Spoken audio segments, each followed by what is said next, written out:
मायके में 1 महीना मौज-मस्ती से बिताने के बाद हम पिछली रात घर लौटे थे। रवि के ऑफिस जाने के सिर्फ 15 मिनट बाद ही सविता और मधु मुझसे मिलने आ पहुंची। वे दोनों उत्तेजना का शिकार बनी हुई थीं और अजीब से बावले अंदाज में उन्होंने वार्तालाप आरंभ किया। वंदना, मेरे साहब तो गए काम से, सविता ने माथे पर पीट कर अपने पति के बारे में जानकारी दी। इश्क के बुखार ने तो मेरे साहब का भी दिमाग खराब कर दिया है। सविता के एक्शन की नकल करते हुए मधु ने भी अपना चेहरा लटका लिया। मेरी ये दोनों खुश मिजाज पड़ोसनें बिना नौटंकी किए अक्सर कुछ कहती सुनती नहीं हैं। मैंने अपनी हंसी को काबू में रखते हुए पूछा, अब किसके चक्कर में आ गए हैं तुम दोनों के दिलफेक पति? मृगनयनी, सविता ने आंखें मटका कर एक शब्द मुंह से निकाला। चंद्रमुखी, मधु आज सविता की कार्बन कॉपी बनी हुई थी। मनमोहिनी, जादूगरनी, क्या चाल है उसकी, क्या बाल हैं उसके। जो कहना है साफ साफ कहो, नहीं तो मैं आराम करने जा रही हूँ, मैंने उन्हें धमकी दी। वंदना, तेरे ऊपर वाले फ्लैट में जो नई छम्मकछल्लो आई है, हम उसी के बारे में बता रहे हैं। सविता ने मजाकिया अंदाज में गंभीर दिखने का प्रयास किया। और हम वही बता रहे हैं जो हम दोनों के पतिदेव उसके बारे में कहते हैं। क्या नाम है नई पड़ोसन का? चंद्रमुखी। मृगनयनी, चुप करो, नहीं तो मैं चली आराम, नाराज मत हो, हम दोनों बहुत दुखी हैं। सविता ने मेरा हाथ पकड़कर वापस बैठा लिया। जादूगरनी शालिनी ने हमारे पतियों को अपने बस में कर लिया है, वे दोनों काठ के उल्लू बन गए हैं। दुखी दिखने का प्रयास करते हुए मधु मुस्कुरा रही थी। पटेल साहब ने बाल डाई कर लिए हैं। मेरे गुर्जर साहब प्रिंटेड कमीजें पहनते हैं। सरसों के तेल से मालिश करने वाले पटेल साहब के पास आज 4 तरह के सेट है। गुर्जर साहब तो शीशे के सामने से हटने का नाम ही नहीं लेते। पूरी कॉलोनी हम पर हंस रही है सहेली। तेरी दुनिया में दिल लगता नहीं, मुझको उठा ले। मधु टूटा दिल दर्शाने वाला यह गाना मेरी डांट सुनकर आगे नहीं गा पाई। कुछ देर बाद सारा मामला मेरी समझ में आ ही गया। पटेल और गुर्जर हमारी नई पड़ोसन शालिनी के रूपजाल में फंसकर इश्क के बीमार बन गए थे। शालिनी और उसका पति अरुण मिलनसार स्वभाव वाले लोग थे। वे दोनों अक्सर शाम को पटेल या गुर्जर के यहाँ मिलने पहुँच जाते थे। अपने घर लंच और डिनर पर भी वे इन्हें कई बार आमंत्रित कर चुके थे। पटेल और गुर्जर दोनों रोमांटिक किस्म के इंसान हैं। हम सब उनके दिलफेक स्वभाव से परिचित हैं। सविता और मधु कभी उनके आशिकाना मिजाज पर हंसती हैं, तो कभी खूब खिलती और नाराज होती हैं। वे दोनों भी अपनी आदत से मजबूर सुधरने में नहीं आते। हमें शालिनी से खास शिकायत नहीं है, बस थोड़ा बनती सवरती ज्यादा है, पर वह चलेगा। सविता ने अंत में अपनी राय व्यक्त की। अरुण भोला भाला इंसान है, उसे शालिनी को कुछ कंट्रोल में रखना चाहिए, पर चलेगा। मधु ने सविता के सुर में सुर मिलाया। फिर भी वंदना, तुम मृगनयनी को समझाना कि हमारे शूरवीरों को ज्यादा शह न दे। वे न उंगली पकड़ने लायक हैं, न पौंचा, पर अपनी कल्पना शक्ति को बेलगाम छोड़ फिल्मी हीरो बनकर वे हमारा जीना जरूर मुश्किल कर देंगे। यार, सारा मोहल्ला हम पर हंस रहा है, हम दोनों सिर उठाकर नहीं चल पा रही हैं। उन दोनों को मातमी अंदाज में सिर झुका कर बैठी देख मैंने एक बार जो हंसना शुरू किया, तो फिर हंसी ने रुकने का नाम ही नहीं लिया। वे दोनों हैरान होकर मुझे चिंतित नजरों से देखने लगीं, फिर वे हल्की सी मुस्कुराईं, थोड़ा झेपीं और जल्दी ही मेरे साथ पलंग पर वे दोनों भी हंसी के मारे लोटपोट हो रही थीं। दिन में फुर्सत निकालकर मैं शालिनी से मुलाकात करूंगी, उसके बाद ही इस समस्या का समाधान खोजेंगे हम सब मिलकर। ऐसा वादा करके मैंने अपनी दोनों सहेलियों को विदा किया। दोपहर को रवि का फोन आया तो मैंने उन्हें सारी बातें हंसते हुए बताईं। ये पटेल और गुर्जर बिल्कुल टू मच हैं वंदना। ऑफिस की हर लड़की ने इन्हें डांटा हुआ है और सब इन कार्टूनों का खूब मजाक उड़ाती हैं, पर ये सुधरने को तैयार नहीं। रवि के इन वाक्यों ने मुझे गहरे सोच विचार में डाल दिया था। शालिनी से हुई मेरी मुलाकात के बारे में सब कुछ जानने के लिए सविता और मधु सब कामधाम छोड़कर अगले दिन सुबह ही मेरे घर आ पहुंची।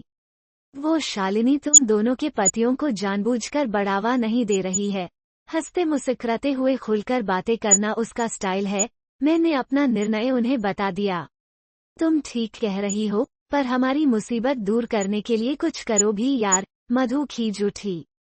उसके लिए मैंने एक प्लान तैयार किया है। मेरी यह बात सुनते ही वे दोनों कूदकर मेरी अगल बगल में आ बैठीं। सस्पेंस बढ़ाने के लिए मैं कुछ देर खामोश रही और फिर अकड़ कर बोली, मेरी योजना सुनने से पहले मुझे तुम दोनों आश्वासन दो कि मेरे कहे पर चलोगी। बिल्कुल चलेंगी, पहले सविता और उसके पीछे पीछे मधु ने मेरी शर्त फौरन मान ली।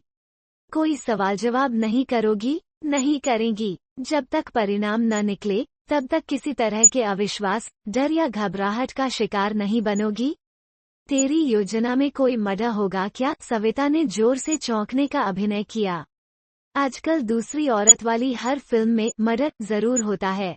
अगर हमार समस्या भी मर्डर से हल होती हो तो चलेगा। मधु ने लापरवाही से पहले कंधे उचकाए, पर फिर अपने बेसिर पैर की बात पर हंस पड़ी। तुम दोनों फालतू की बातों में टाइम बहुत खराब करती हो। मैं आंखें तरेर कर उन्हें रास्ते पर लाई और फिर दोनों को अपना प्लान समझाया। रास्ता खतरनाक दिखा रही हो तुम वंदना, पर तुम्हें प्लान के सफल होने का विश्वास है, तो हम दोनों तुम्हारे साथ हैं। सविता के इस फैसले के समर्थन में मधु ने भी अपना सिर ऊपर नीचे हिलाया और मेरी योजना स्वीकृत हो गई। हमने उसी दिन से अपनी योजना पर अमल करना शुरू किया, तो पटेल और गुर्जर की मानो लॉटरी निकल आई। उन दोनों को शालिनी से मिलाने व उसके साथ कुछ वक्त गुजारने का अवसर उपलब्ध कराने से हम तीनों बिल्कुल नहीं चूक रही थीं। गुर्जर और पटेल हमारे प्रयासों के कारण लगभग रोज ही शालिनी के दर्शन कर लेते। उन्हें अपने सपनों की रानी से जी भर कर बातें करने का मौका भी हम खूब देती थीं। सविता ने छोले भटूरे बनाना सीखने के लिए शालिनी को अपने घर आमंत्रित किया। पटेल जी भी रसोई में घुस आए, तो उनकी पत्नी ने रत्ती भर ऐतराज नहीं किया। शालिनी तो कुछ देर बाद हमारे पास ड्राइंग रूम में आ बैठी और पटेल जी ने पूरी दिलचस्पी के साथ भटूरे बनाने सीखे। हम तीनों ने नोट किया कि गुर्जर साहब यूं बेचैन हो रहे थे मानो पेट में तेज मरोड़ उठ रही हो। अपनी माशूका को अपने रकीब के साथ अकेले में हंसते बोलते देखना उन्हें जरा भी हजम नहीं हो रहा था। गुर्जर बेचारे ने जब जब उठकर रसोई की तरफ जाने की कोशिश की, मधु ने उन्हें माथे पर बल डालकर रोक दिया। उनका मूड ऐसा खराब हुआ कि पेट भर कर छोले भटूरों का स्वाद भी नहीं ले सके। गुर्जर साहब की लॉटरी 2 दिन बाद रविवार को निकली। शाम के समय शालिनी मार्केट से कुछ सामान खरीदने निकली, तो मधु गुर्जर साहब को लेकर उसके साथ हो ली। आधे रास्ते पहुंचकर उसने गैस पर सब्जी चढ़ा आने का बहाना बनाया और अकेली ही वापस लौट आई। गुर्जर शालिनी को 1.5 घंटे बाजार में घुमाकर बड़े विजयी और प्रसन्न अंदाज में वापस लौटे और घर पर उनका स्वागत करने के लिए हम सभी मौजूद थे। पटेल अपने प्रतिस्पर्धी को ऐसे घूर रहे थे मानो कच्चा चबा जाएंगे। मैं आज डिनर नहीं करूंगी। समीर ने टिक्की, आइसक्रीम, फ्रूट चाट और बड़ी सी चॉकलेट खिलाकर मेरी हालत खराब कर दी है। शालिनी के मुंह से गुर्जर साहब की जगह समीर नाम सुनकर पटेल जी तो अंगारों पर लौटने लगे। वैसे तो पटेल और गुर्जर आपस में अच्छे दोस्त हैं, पर शालिनी के मामले में दोनों ही बाजी मारने के लिए एक दूसरे की टांग खींचते रहते। सविता और मधु की अनुपस्थिति में रवि और मैं उन्हें शालिनी का नाम लेकर अक्सर छेड़ते। जरा सा चढ़ा देने पर वे खुल जाते और उनके बीच खूब नोकझोंक होती। अबे मोटे, तू नहीं जंचता उस रूपसी के साथ। तैश में आकर पटेल गुर्जर से उलझ जाते। फिल्म की हीरोइन किसी बैंड मास्टर के नहीं, बल्कि मुझ जैसे लंबे, स्मार्ट हीरो के गले में प्रेम की माला डालती है। अरे, ज्यादा इतरा मत मेरे लंबे बांस, गुर्जर साहब चिढ़कर जवाब देते। वो मेरी दीवानी है, मेरे साथ होती है तो उसका हंसता मुस्कुराता चेहरा फूल सा खिला रहता है। मेरे सामने तेरा कोई चांस नहीं है बच्चू। सविता और मधु की उपस्थिति में कभी रवि उन्हें छेड़ते, तो दोनों हंसकर बात को टालने की कोशिश करते। उन्हें डर लगता कि उनकी पत्नियां ऐसी चर्चा के छिड़ते ही हमेशा की तरह उनके पीछे पड़कर झगड़ने न लगें। सविता और मधु में आए परिवर्तन को नोट करने में उन्हें कुछ दिन लगे। शालिनी के साथ उनके फ्लर्ट करने को लेकर दोनों की पत्नियां कोई शोर नहीं मचाती हैं, ये देखकर दोनों कभी कभी काफी हैरान नजर आते। जब पत्नियों ने कोई अंकुश नहीं लगाया, तो दोनों के हौसले बुलंद हो गए। एक दूसरे से बढ़ चढ़ कर दोनों शालिनी पर लाइन मारते। अरुण की उपस्थिति का भी धीरे धीरे उन पर नकारात्मक असर होना बंद हो गया। उसके सामने ही मजाक की आड़ में दोनों शालिनी का दिल जीतने का बेहिचक प्रयास करने लगे थे। योजना पर अमल करना शुरू करने के करीब 2 सप्ताह बाद वो दिन आ गया जब दोनों बकरे हलाल होने को पूरी तरह से तैयार हो चुके थे। रविवार की उस सुबह मैंने गुर्जर और पटेल दोनों के फ्लैट में जाकर घबराहट और चिंता से कांपती आवाज में खबर दी, जल्दी से शालिनी के घर आइए। उसने नींद की गोलियां खाकर आत्महत्या करने की कोशिश की है। उसकी हालत बड़ी नाजुक है। उनके किसी सवाल का जवाब देने को मैं रुकी नहीं थी। शालिनी के घर में मेरे वापस पहुंचने के करीब 5 मिनट बाद ही वे दोनों घबराई सी हालत में भागते से वहां साथ साथ पहुंचे। शालिनी बेडरूम में है, तुम दोनों अंदर जाओ और अरुण की उसे होश में लाने में सहायता करो। मैंने फटाफट सविता और मधु को वहां से हटाया। मुझे डर था कि दोनों में से कोई अचानक हंसना शुरू कर सारी योजना पर पानी न फेर दे। रवि ने गंभीर स्वर में जवाब दिया, डॉक्टर को बुलाया तो वो पुलिस को सूचना जरूर देगा। क्यों खा ली इसने नींद की गोलियां? गुर्जर ने चिंतित लहजे में पूछा। इस सवाल का जवाब तो आप दोनों में से कोई एक ही दे सकता है। मैंने क्रोधित अंदाज में दोनों को घूरा। वे कुछ प्रतिक्रिया जाहिर करते उससे पहले ही शालिनी की उल्टी करने का प्रयास करती ऊंची आवाज हम तक पहुंची। अगर इसे उल्टी नहीं हुई तो हालत बहुत बिगड़ जाएगी। मेरे पति की बात सुनकर उन दोनों के चेहरे का रंग और ज्यादा उड़ गया। नींद की गोलियां खाने का कारण हम कैसे बता सकते हैं? कई बार थूक सटकने के बाद गुर्जर के मुंह से बस इतना ही निकला। हमें इतने भयानक अंदाज में क्यों घूर रही हो तुम? पटेल की आंखों में मुझे भय के भाव बिल्कुल साफ नजर आ रहे थे। शालिनी ने सुसाइड नोट छोड़ा है। मैंने यह जानकारी देकर बम के जैसा विस्फोट किया। और वो नोट इस वक्त अरुण के पास है। रवि ने बात को आगे बढ़ाया। उस नोट में लिखा है, अरुण, मेरे मन में पाप आ गया है। किसी और ने मेरे दिल में जगह बना ली है। मैं उसे चाहकर भी भूल नहीं पा रही हूँ और तुमसे विश्वासघात करके जीना नहीं चाहती। मेरी भूल को माफ कर देना। मुझे लगता है गुर्जर साहब, तुमने शालिनी को अपने प्रेमजाल में फंसाकर आत्महत्या करने पर मजबूर किया है। मैंने गुर्जर पर सीधा आरोप लगाया तो चक्कर आ जाने के कारण वे धम से सोफे पर बैठ गए। नहीं वंदना, तुम गलतफहमी का शिकार हो। रवि ने मेरे आरोप का खंडन किया। मैंने पटेल को कल ही शालिनी के घर में तब घुसते देखा था जब अरुण घर में नहीं था। उसके आत्महत्या करने के प्रयास के लिए यह रोमियो जिम्मेदार है। नहीं, कल शाम को तो मैं सिर्फ कटोरी भर चीनी लेने के लिए यहाँ आया था। पटेल ने कांपती आवाज में सफाई दी। हमसे तुम्हारी पुरानी पहचान है तो हमारे यहाँ चीनी मांगने क्यों नहीं आए? पटेल से रवि के इस सवाल का कोई जवाब देते नहीं बना। तभी बेडरूम से अरुण ने बाहर झांका और हमारी तरफ मुंह करके भावुक लहजे में बोला, अगर मेरी शालिनी को कुछ हो गया तो मैं जेल में चक्कियां पिसवा दूंगा। खून हो जाएगा मेरे हाथों। कुछ चाहिए क्या? मैं उसकी तरफ इड़ गई। नहीं तो वे दोनों जरूर देख लेते कि हंसी रोकने को मुझे कितनी कोशिश करनी पड़ रही थी। एक जग पानी ले आओ। आग्नेय दृष्टि से उन दोनों को घूरने के बाद अरुण अंदर चला गया और मैं भागकर रसोई की तरफ चली गई। पानी भरा जग लेकर मैं बेडरूम में घुसी तो देखा कि वे चारों तकिए में मुंह छिपाकर खूब हंस रहे थे। मैंने भी एक तकिया उठाया और बड़ी देर से रुकी अपनी हंसी को बाहर आने की छूट दे दी। मधु, तुम्हारे पति की डर के मारे कहीं पतलून ही खराब ना हो जाए। अरुण की आंखों से ज्यादा हंसने के कारण आंसू बह रहे थे। और पटेल साहब की आवाज ही नहीं निकल रही है। मैंने उन्हें सूचना दी। इश्क का भूत इस बार ऐसा सिर से उतरेगा कि तौबा बोल जाएंगे दोनों। अपनी हंसी पर कंट्रोल करने के बाद मैं बाहर ड्राइंग रूम में पहुंची तो देखा कि पटेल और गुर्जर एक दूसरे को गुस्से से घूर रहे थे। किसी के कुछ कहने से पहले ही शालिनी की उल्टी करने की आवाज हम तक पहुंची तो उन दोनों का गुस्सा छूमंतर हुआ और रंग फिर से पीला पड़ गया। मैं मुड़कर खड़ी हुई। अपनी हंसी उनकी आंखों से छिपाने के लिए वैसा करना जरूरी था।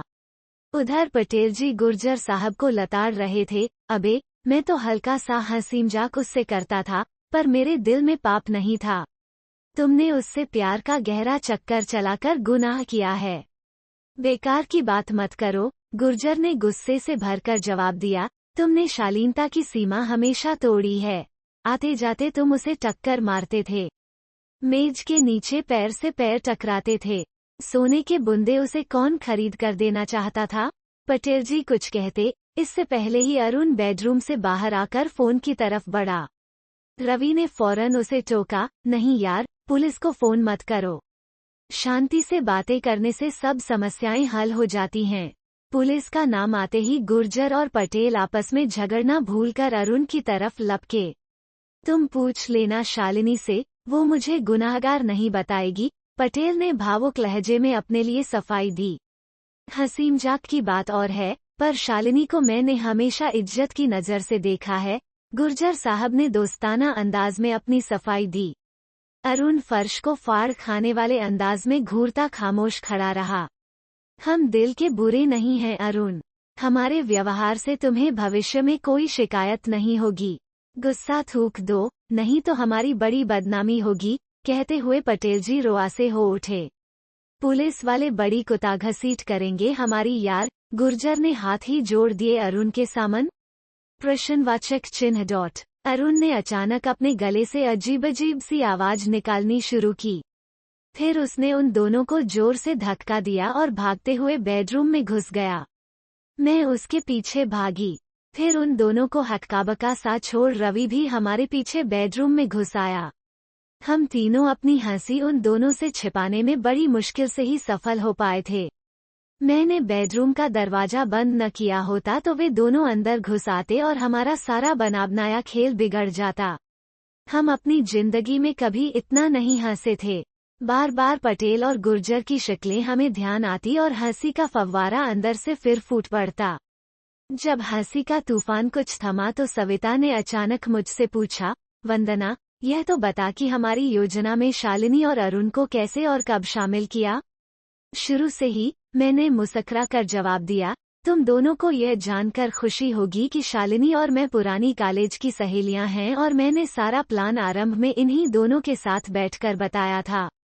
और क्या शानदार प्लान रहा हमारा। मैंने अपनी पीठ खुद ही थपथपाई। रवि, तुम ही उन दोनों को जाकर संभालो। कह देना कि शालिनी की तबीयत सुधर रही है, पर उन्हें डराना धमकाना चालू रखना। उन दोनों की मजबूरी का आज जनाजा निकल ही जाना चाहिए। मैं जाता हूँ, रवि ने गंभीर सा चेहरा बनाया और दरवाजा खोलकर बाहर निकल गए। सचमुच उन दोनों बेचारों की हमने डर के मारे जान निकाल दी थी। वे सही रास्ते पर आ गए थे, इसका एहसास हमें उसी शाम को ही हो गया। वे दोनों सपत्नियां हमारे घर में बैठे थे, शालिनी और अरुण भी वहीं आ पहुंचे। शालिनी बहन जी, अब कैसी तबीयत है आपकी? पटेल के स्वर में हालचाल पूछते हुए सहानुभूति टपक पड़ रही थी। मुझे एक जरूरी फोन करना है, कहकर गुर्जर साहब झटके से उठे और अपने घर की तरफ भागते से चले गए। हम 6 के 6 लोगों के अपनी हंसी रोकना कितना मुश्किल रहा होगा, इसका अंदाजा अब शायद कभी नहीं लगा सकेंगे।